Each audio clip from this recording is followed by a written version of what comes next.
పార్లమెంటులో కేంద్రం తాజాగా ప్రవేశపెట్టిన, ఆమోదించుకున్న వక్ఫ్ బిల్లుకు ఎన్డీఏ మిత్రపక్షాలైన టీడీపీ, జేడీయూ, లోక్ జనశక్తి వంటి పార్టీలు మద్దతుగా నిలిచాయి. దీంతో పార్లమెంట్లోని లోక్సభ, రాజ్యసభల్లోనూ ఈ వివాదాస్పద బిల్లు సునాయాసంగా గట్టెక్కింది.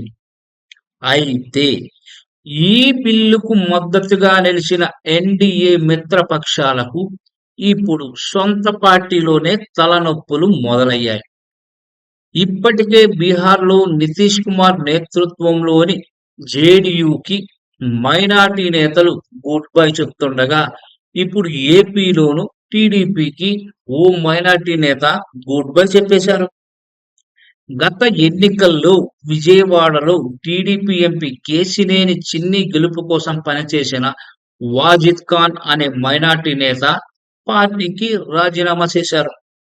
గతంలో చంద్రబాబు పాలనా దీక్షను చూసి తాను టీడీపీలో చేరానని, గత ఎన్నికల్లో విజయవాడ ఎంపీ కేశినేని చిన్ని విజయం కోసం పనిచేశానని వాజిద్ ఖాన్ తన రాజీనామా లేఖలో పేర్కొన్నారు. కానీ ఇప్పుడు పార్లమెంటు వక్ఫ్ బిల్లుకు టీడీపీ మద్దతునివ్వడం తనను మనస్తాపానికి గురిచేసినట్టు ఆయన తెలిపారు. మైనారిటీలకు వ్యతిరేకంగా కేంద్రం పార్లమెంటులో ఆమోదించిన వక్ఫ్ బిల్లుకు టీడీపీ మద్దతునివ్వడంపై మనస్తాపానికి గురై తాను ఓ మైనార్టీ నేతగా పార్టీని వీడాలని నిర్ణయించుకున్నట్లు వాజిద్ ఖాన్ తెలిపారు. ఈ మేరకు తన రాజీనామా లేఖను తెలుగుదేశం పార్టీ విజయవాడ అర్బన్ ఆఫీసుకు పంపారు. ఇదే లేఖను మీడియాకు కూడా విడుదల చేశారు.